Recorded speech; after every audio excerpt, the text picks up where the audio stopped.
Hey, I'm going to go ahead and get started. It is 2 minutes after, and this is going to be recorded for anyone who comes in late or is not able to attend live anyhow. So we're not going to hold anyone up. So this is the part two of the Common Biofeedback Applications webinar. Last session, we covered tension headaches, anxiety, insomnia, and ADHD. And this series is just to kind of go over some of the things that biofeedback and neurofeedback is commonly used for, so that especially for people who aren't yet using biofeedback or neurofeedback, they have some ideas of some of the applications and how widely it's used, how successful it is, and so on. So we're going to continue today with the items that we didn't cover: depression, PTSD, hypertension, and pain. And if you didn't see the first section of this, it will be available. You should be able to access it through our website or on YouTube. And if you have any issues finding it, you can just give me a call or send me an email. I'll give you my information at the end of the session, and I'll make sure to get that information to you, even if I need to send you a link for it. All right, so let us go forward. So we're going to start out with the information on depression. Um, Major depressive disorder, or MDD, also known as clinical depression, is a mental disorder characterized by at least 2 weeks of pervasive low mood, low self-esteem, and loss of interest or pleasure in normally enjoyable activities. And it was originally introduced in the mid-70s. It was adopted by the American Psychiatric Association and put under the heading of mood disorders in the 1980 version of the DSM manual, and has been widely used since then. Some of the symptoms and signs of major depression: it significantly affects a person's family and personal relationships, work or school life, sleeping, eating habits, and general health. The person having a major depressive episode usually exhibits a low mood, which pervades all aspects of life, and an inability to experience pleasure in previously enjoyable activities. Depressed people may be preoccupied with or ruminate over thoughts and feelings of worthlessness, inappropriate guilt or regret, helplessness, and or hopelessness. And so these are a lot of different pieces or symptoms that might go along with depression. And often, people are depressed and it may not be diagnosed, but these are some of the signs you might look for.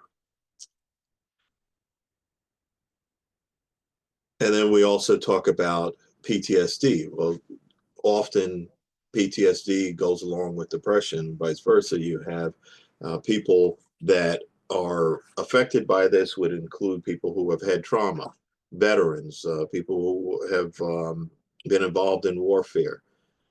Think of people who are anxious or stressed, someone who's been assaulted or experienced other types of violence. You often have flashbacks that go along with that, and memories, um, and nightmares, and so on. And also, you have people that have these symptoms may avoid things that would make them more susceptible to the symptoms that go along with the problem. Post-traumatic stress disorder is a mental and behavioral disorder that can develop because of exposure to a traumatic event such as sexual assault, warfare, traffic collisions. That's an area that sometimes people don't think about. Car accidents can be very traumatic, and sometimes even if they don't involve serious injury or fatalities, but I would think even more so when they do. To be very traumatic, and there's some images that would be hard for people to forget, and what they physically experienced, and so on. Then you have child abuse, domestic violence, and you think some of these would be long-term problems. You know, a car accident is a one-time thing that can greatly affect someone, but you also have some of these things like child abuse and domestic violence that might go on for a long period of time, and that may maybe even increase the effect that it might have on a person. Symptoms may include disturbing thoughts, feelings, or dreams related to the event, mental or physical distress to trauma-related cues, attempts to avoid trauma-related cues, alterations in the way a person thinks and feels, and an increase in the fight or flight response. So that would refer to, you know, a person would have a normal fight or flight response. It's not a bad thing to have fight or flight response. In fact, it's necessary to protect ourselves. And you would have a certain level of response, your heart rate increasing, your blood pressure increasing, maybe sweat, drop in hand and foot temperature, muscle tension increasing, those types of things. And it would be normal for those things to change to a certain degree, but with a PTSD patient, it might be heightened. So the increase might be even greater, and it may last for a longer time. So you might have a person who doesn't tense their muscles a little bit, they tense them a lot. Their heartbeat speeds up a lot, and also the effect, the change lasts for a longer time and almost becomes a normal state for them, which is not normal, but it becomes normal for them because their nervous system is at a heightened state as a baseline, which is not healthy. So these symptoms last for more than a month after the event. A person with PTSD is at higher risk of suicide and intentional self-harm. So that's really important. Number one, it lasts for more than a month after the event. You know, sometimes it lasts for years after the event. So a month would just be like the minimum. And then the higher risk of suicide is really important. So if someone, you know, someone is depressed, whether they're a client or just somebody you know, it's important to keep an eye on them and see how they're doing, and just watch for changes in ways that they're talking and so on. There are signs, you know, that a person might be at an increased risk for suicide or self-harm, and those are things that would be important to watch for. Just in attending a presentation by someone who had attempted suicide, actually by jumping off the Golden Gate Bridge, and did survive. But one of the things he talked about was that some day it's a constant struggle, but some days if someone just talked to him, it was helpful to avoid, or at least, you know, get away from those thoughts that he would have of harming himself. So those are some important things to keep in mind. Just also to mention, you know, in terms of PTSD, when we talk about the increase in fight or flight response, that's one of the places where biofeedback or neurofeedback comes in, because this heightened fight or flight response and the lack of normal recovery from it is a perfect place for biofeedback or neurofeedback to be used to help a person to regulate those responses so they normalize again, and so they're not at that heightened state as a baseline, and they get back to where they have a normal baseline level of nervous system activity. And then if there is something to respond to, they have a normal response, and not this excess or excessive response. Depressive disorders, we're looking at efficacy in terms of biofeedback, level 2 out of a possible 5 being the best. So and this is, keep in mind, this is in terms of research backing up the efficacy. All right. So it doesn't mean that it's not effective. It doesn't mean that it has a low level of being effective. It's just the research proof is smaller than it would be for other things that would have a higher number, like a 4 or 5. So it's listed as possibly efficacious. Then you have some pilot studies there. One here shows neurofeedback may decrease depressive symptoms. One of the things that's done with neurofeedback for depression is looking at the amount of alpha or alpha amplitude on the left and right sides of the brain, and there tends to be a lower amount of alpha on the right side. And so one of the things they do is train to increase alpha on the right side and decrease on the left side. And there are other things that are done, but that's one of the things that's done. And we'll talk about some of the things that are done with PTSD also on a later slide. Okay, and so looking at the using neurofeedback, biofeedback assisted relaxation compared to a waitlist control on depression and chronic pain patients found improved scores on Beck Depression Index. And then in a study conducted by Raymond and others, 12 participants with high scores for withdrawal were given either alpha theta EEG biofeedback, and that's alpha theta is that Peniston protocol that some may have heard of. And so they were, some of these people were given alpha theta EEG biofeedback or mock biofeedback or feedback. So that would be false feedback where it wasn't really giving information back based on what was being measured. It was showing something on the screen or giving audio feedback that wasn't connected to what their physiology was doing as a control.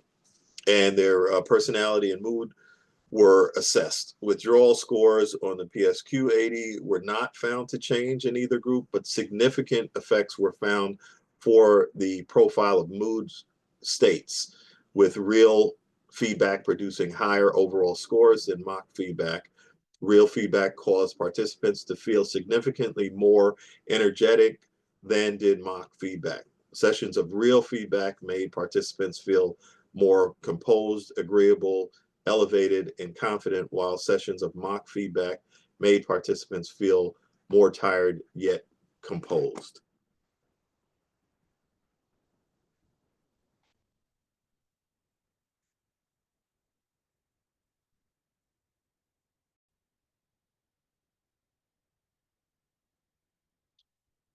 And then here's some references.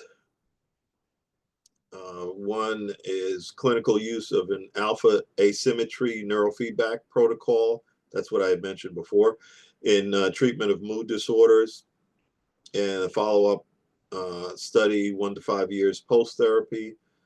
Another one, the effect of biofeedback and relaxation training on depression in chronic pain patients. Then you have effects of biofeedback assisted isometric exercise and electrical stimulation on pain, anxiety, and depression scores.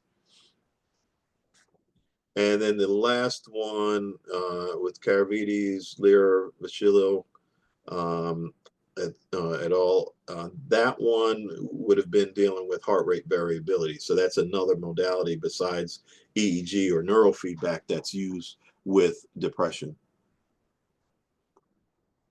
And also PTSD. And if we look at the ratings of effectiveness, you see here another level 2, possibly efficacious, several small studies incorporating biofeedback into multi-component therapy, including eye movement, desensitization, EMDR, reveal some improvement in self-report, etc. A study of Vietnam veterans with combat-related post-traumatic stress disorder compared traditional medical treatment with 30 sessions of alpha theta brainwave neurofeedback. Again, this is the Peniston and Kolkowski protocol that is also famous for substance abuse, but here it's applied to PTSD. Neurofeedback resulted in decreases in MMPI scores on the clinical scales labeled hypochondriasis, depression, hysteria, etc., compared to the traditional care group who showed decreases only on a scale labeled schizophrenia. A 30-month follow-up showed all traditional care patients had relapsed, in contrast to only 3 of 15 neurofeedback patients. So that's obviously a big difference.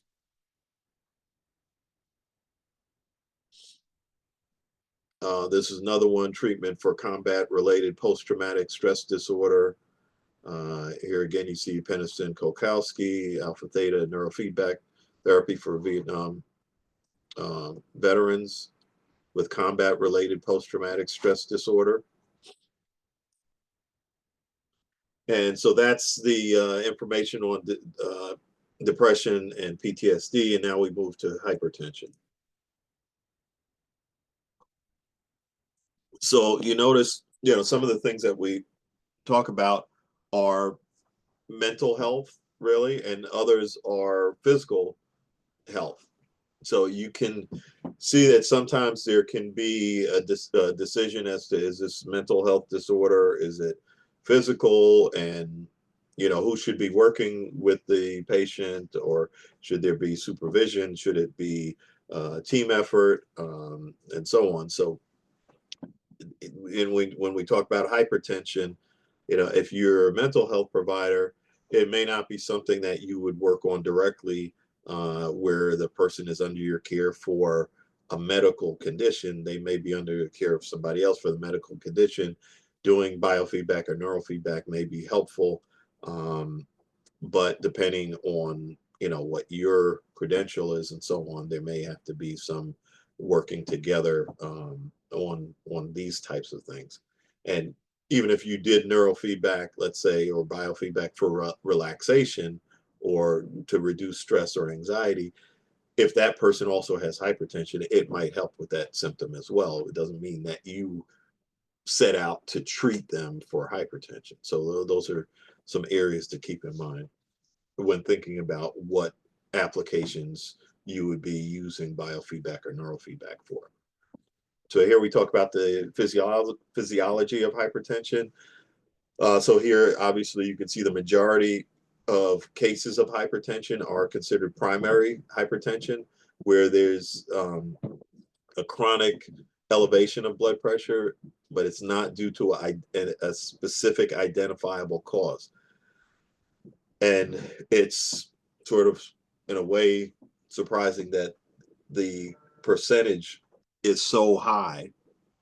And then the remaining only 5 to 10% are classified as secondary hypertension, which does have a identifiable cause,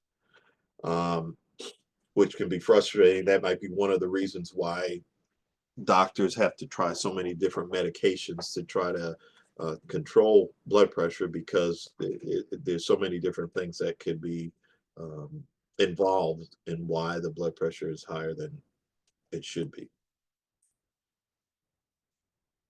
25% of the children will be hypertensive if one parent is hypertensive, 50% if both parents are hypertensive.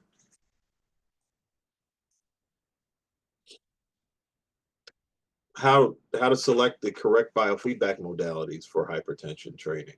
So there are different methods of working on hypertension.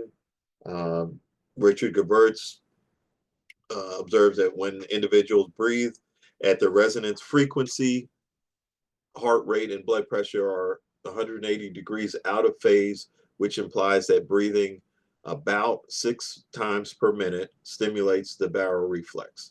He proposes that 0.1 hertz biofeedback may lower blood pressure by stimulating the barrel reflex. So a few things I'll mention about that. So this type of biofeedback would be called heart rate variability biofeedback, or HRV biofeedback. Is very popular. There are a bunch of different devices that will allow you to do heart rate variability. And there are even some of the watches that we would wear that say that they have heart rate variability, and they have some form of it, but it may not be the same as what we would use in biofeedback training.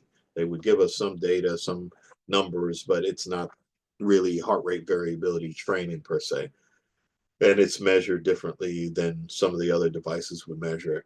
So you have uh, devices like the Thought Technology, ProComp Infinity systems, any of the systems, the 10 channel, the 8 channel, the 5 channel, the 2 channel, any of those would do heart rate variability. One of the advantages to a system like that is that you have both the heart rate sensor and a respiration sensor. Also, with those systems, you could use EKG or a plethysmograph type of sensor for measuring heart activity. Then you also have other systems like the HeartMath. You have the M-Wave that works on a PC or a Mac.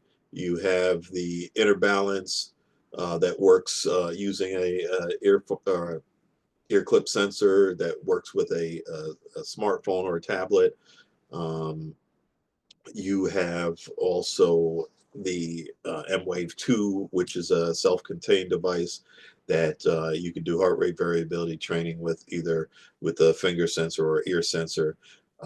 Also, just going back to the Thought Technology devices, they also have the EVU TPS, which is a single sensor that goes on the one finger, and it will give you heart rate variability, skin temperature, skin conductance, and also if you rest the hand that has the sensor on it on your chest or your belly, you can get a signal for respiration based on the movement of your hand because of the movement of your belly or your chest.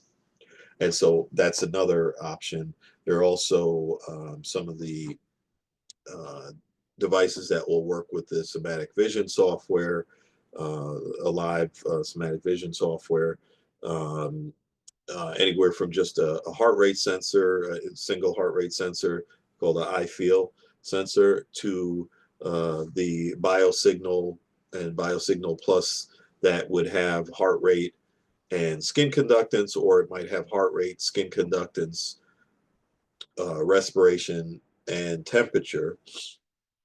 Um, and there's also a GP8 that will work to do heart rate variability as well. So there's a bunch of different devices. If you want information on that, feel free to give me a call, send me an email, or you can also go on our website, biofeedbackinternational.com, and you can view the PC biofeedback systems or the standalone biofeedback systems, and you can see all of the different things that are available. And then also for neurofeedback, there are devices, several devices that we can provide for doing neurofeedback. Thought Technology devices and also BrainMaster devices are the main ones that we work with, and there are others.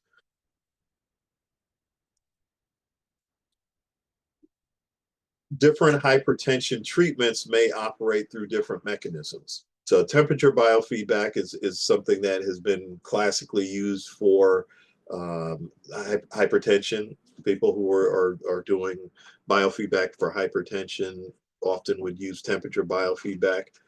And when you think about it, the blood vessels in the hands and feet can dilate or constrict. And as a person becomes more relaxed, the blood vessels tend to dilate. As the person uh, becomes stressed or anxious, the blood vessels tend to constrict. When they constrict, there's less blood there circulating in the hands and feet, so they get colder because the blood is warm. If there's less of it, they get colder. As a person relaxes, the blood vessels dilate, hands get warmer. And so one of the ways of doing biofeedback is to do temperature biofeedback to encourage increase in hand temperature, which would be dilating blood vessels. And the idea is that if the blood vessel is more open, the pressure is decreased. And so that's how it would be related to hypertension. So temperature biofeedback may reduce systemic vascular resistance and plasma norepinephrine.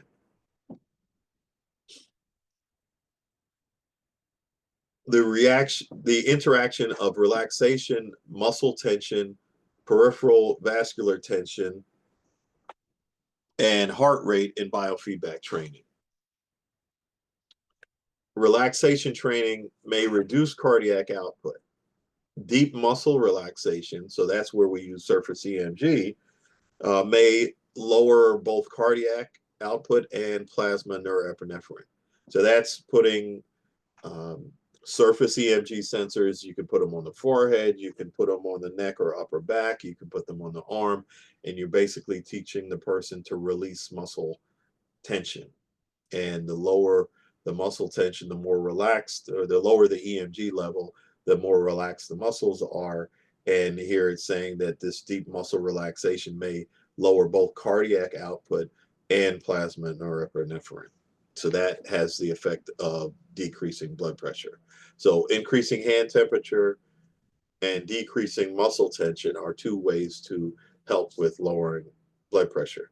Um, there are multiple EMG devices also. So the technology has several EMG devices, the ProComps, the Myonics. Those are both devices that will measure EMG. You also have other devices by other manufacturers.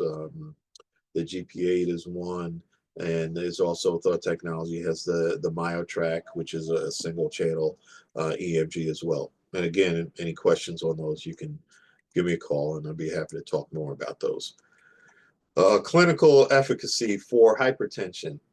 So evidence-based practice in neurofeedback and biofeedback, and the later version of this instead of 2008 would be the 2016 rates biofeedback for essential hypertension at a level 4 efficacy. So it's listed as efficacious. So whereas we were looking at depression and PTSD as a level 2, here we have hypertension listed as a level 4. So there's more data so as far as the research to back up the efficacy of biofeedback for hypertension.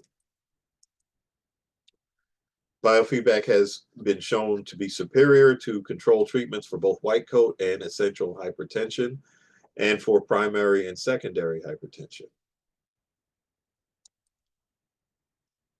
And then here we have some references. Stress management training for essential hypertension, a controlled study. That was in the Applied Psychophysiology and Biofeedback publication. Then you have biobehavioral treatment of essential hypertension in Swartz and Associates. That's the book Biofeedback, a Practitioner's Guide.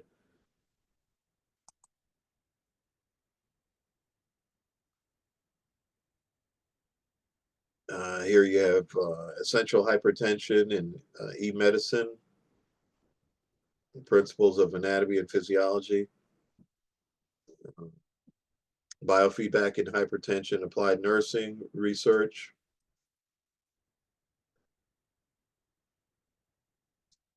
And then also in the evidence-based practice, biofeedback and neurofeedback as well. All right, then lastly, we look at chronic neuromuscular pain. And a lot of this would be related to what we can do with surface EMG. So the idea is that, you have different sources of pain, but one of the sources of pain can be muscles that are too active when they don't need to be active. So you can make a fist and relax it. So you're contracting the muscles to make the fist, and when you release it, then the muscles are at rest. Sometimes people are partially contracting muscles when they're not serving any purpose. The muscle being contracted is not serving any purpose. So you can think about one example would be if someone has had an injury, maybe a car accident, and I had quite a bit of experience working with people that were in car accidents. They would often they would have low back, and so or back pain in general. It could be upper back pain, lower back pain. So they may have had an injury that involved their spine. Maybe a disc is out of place or bulging and so on. And so they have pain related to that. But on top of that, they're also holding tension in the muscles in the back. So instead of contracting the muscles and then relaxing after they did whatever movement, they're holding the muscles tense. And some of that is related to trying to even subconsciously trying to protect that area from being injured again, or just holding it in, holding the muscles in a way that seems to make it feel better and so on. But when the muscles stay in that tense state for too long of a time, they can cause additional pain. So let's say if you ask the person to rate their pain from 0 to 10, if the pain was just being rated based on the actual injury, the rating might be a 4, but with the excess muscle tension, it might be a level 8. So by using surface EMG to make them more aware of the tension and help them learn how to release the tension, you could bring their pain rating down from that 8 down to the 4. And of course, they probably would be having other types of therapies to help with the actual injury. So they might be having chiropractic or physical therapy or heat or cold or e-stim to also work on decreasing the pain. So I like to talk to people about not just totally making their pain go away just using biofeedback, but it's something that should help. And they may also um, get help from other sources, like some of the other therapies that I mentioned. So here, Hubbard and Gevirtz have proposed that sympathetically mediated muscle spindle spasm may be the major local mechanism in myofascial pain. An important implication of this theory is that muscle spindles may be activated by stress and anxiety. So you think about someone who is stressed, tensing their muscles or having these muscle spindles being activated and more active than they should be as a response to stress. And often, again, people are not aware of it. Discrimination by chronic pain patients. So here they compared somatosensory judgments of 20 chronic low back pain patients, 20 tension headache patients, and 20 healthy controls during a task where they were asked to produce 4, 8, 12, and 16 microvolts of surface EMG at the frontalis, that would be the forehead, and the erector spinae sites, that's in the back. And so basically what this would mean is that they are asked to contract their muscles to a certain level, 4 microvolts, 8, 12, or 16. So the chronic low back pain and tension headache patients overestimated low surface EMG levels and underestimated high surface EMG levels in both muscles. The chronic low back pain group had the greatest difficulty in discriminating high SEMG levels. Their misperception of high tension levels as normal may preclude their use of strategies to reduce muscle contraction. So I would add to that that I wouldn't say that it means that they can't use EMG biofeedback. It may be that without feedback, they might have difficulty using strategies to reduce muscle contraction. But I would say the feedback itself would be very helpful with them being able to start to learn the difference and to be able to feel what the difference is between um, 4, 8, 12, and 16 microvolts. So if they're able to see a screen that's showing their actual muscle tension, and I usually use the number 3 or below being relaxed, And so if they're at a relaxed level and they contract the muscles and maybe it shoots up to 30 instead of going to 4, they can practice. Okay, maybe I use a little bit less effort and I get a lower number. So instead of 30, maybe now I get 15.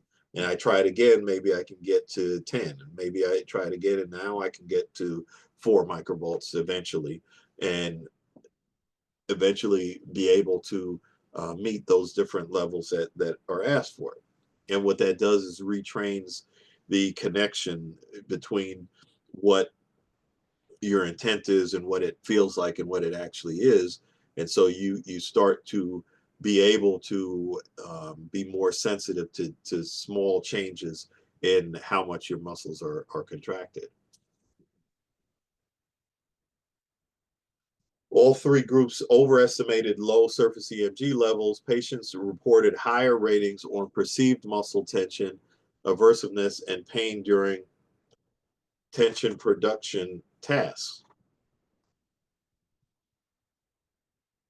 The authors speculated this pattern of over-interpretation of aversive bodily and emotional states with concurrent inability to perceive potentially pain-generating variations in muscle tension may maintain pain in these patients. So if you can't tell when your muscles are not relaxed, you may allow them to be tense for long periods of time, long enough and high enough in the amount of tension to produce pain.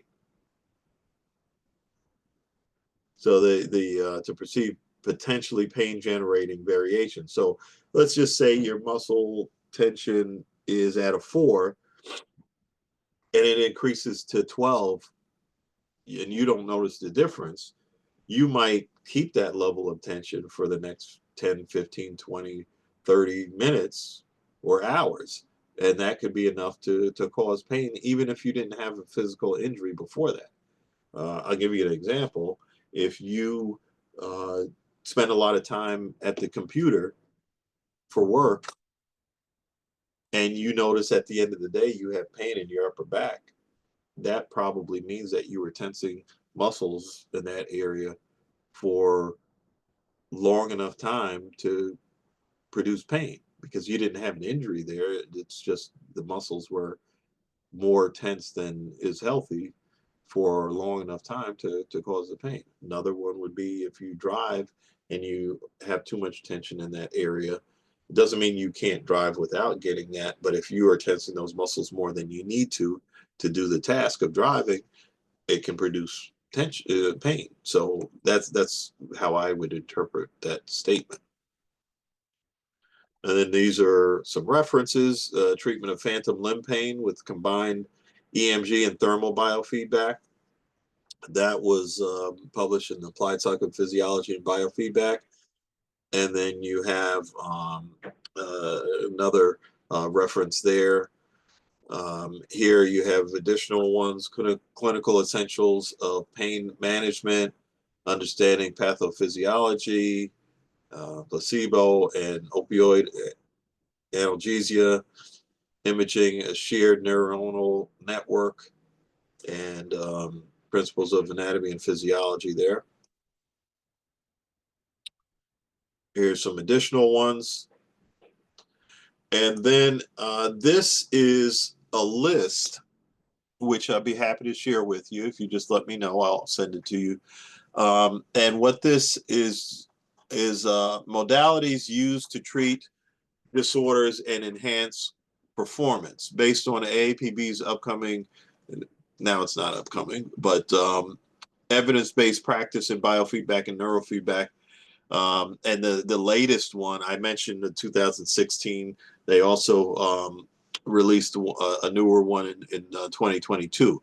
And so what this shows is various applications, many of which I didn't cover in this brief series, 2-part series of common biofeedback applications because there's so many, we couldn't cover all of them. But this gives you a more extensive list of things that biofeedback or neurofeedback are used for. And the way you would read it, you've got on the left, it has application, The first one is attention deficit and hyperactivity disorder, ADHD.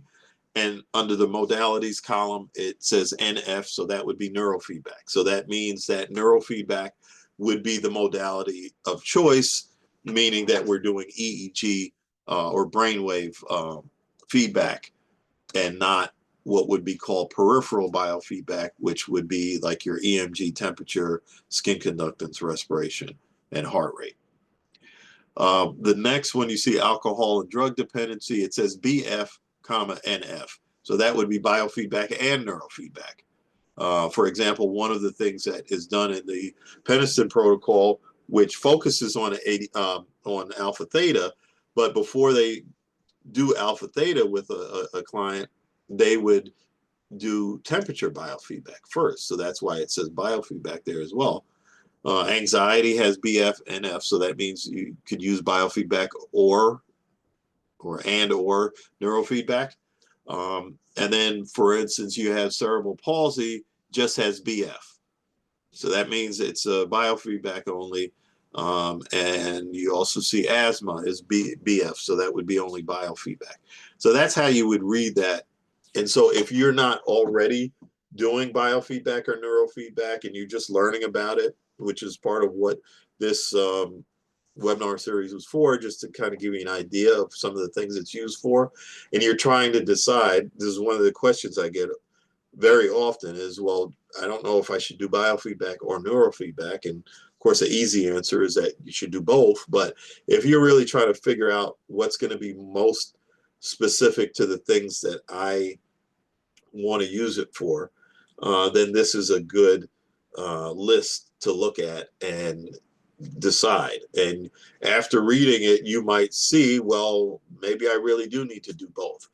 Or you might see that it would simplify things if I start with neurofeedback or I start with biofeedback, and that might keep me very busy for the foreseeable future. And at some point, I might add the other. So, just wanted to kind of go over how you would use this sheet. And again, if you want me to share this with you, just let me know. I'd be happy to send it to you. As I said, peripheral biofeedback includes surface EMG for muscle activity, skin temperature, that is a way of working on circulation, peripheral circulation, the hands and feet. Skin conductance measures sweat activity, heart rate, and heart rate variability. You're looking at heart rate and the variations in the heart rate. And then you have respiration or breathing. So those are the modalities or sensors that would be considered biofeedback or peripheral biofeedback. When we talk about neurofeedback, we're mainly talking about EEG or brainwave biofeedback. It also would include what we do with QEEG and brain mapping, which is usually used as an initial assessment and also an assessment of progress or lack of progress. And then you have HEG, which is a way of doing feedback directly on the brain, but it's looking at circulation again. So increases in circulation in the usually in the front area of the brain.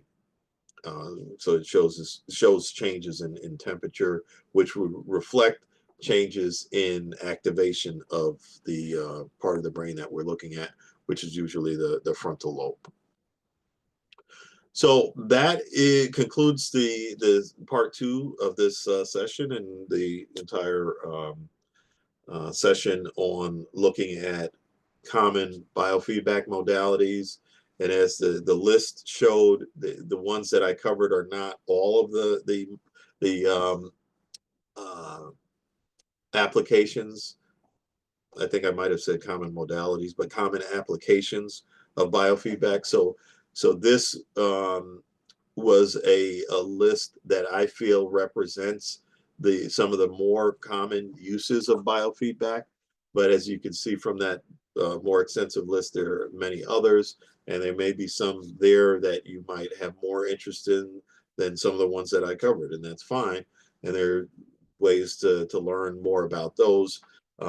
we do offer training. Our schedule is listed on our website, biofeedbackinternational.com, and you can see the dates and the sessions for in-person training, and also our sessions that are online and that you can either attend live or at your own pace. We have some options for that, so you can contact us and we can talk about those if you wanted to learn more about biofeedback. Our trainings, most of our trainings that we do are accredited by BCIA, and so if you want to get certified in biofeedback or neurofeedback, then the trainings that would be required to cover the didactic requirements for the certification are ones that we offer, both for biofeedback and neurofeedback. And soon we will have the one for heart rate variability also. So my contact information is there on the screen, and you can either call, send an email, and you can also go to the website and get information on the trainings, also on equipment. If you've already been trained and you need equipment, you can let us know. If you are starting from scratch and have questions that I didn't cover in this series, you can reach out and I'd be happy to talk to you. We can talk on the phone, we can set up a Zoom, and that way we can see each other if that's more comfortable for you. But I'm happy to help, and glad I was able to provide this session for you, and hope it was helpful. Thank you.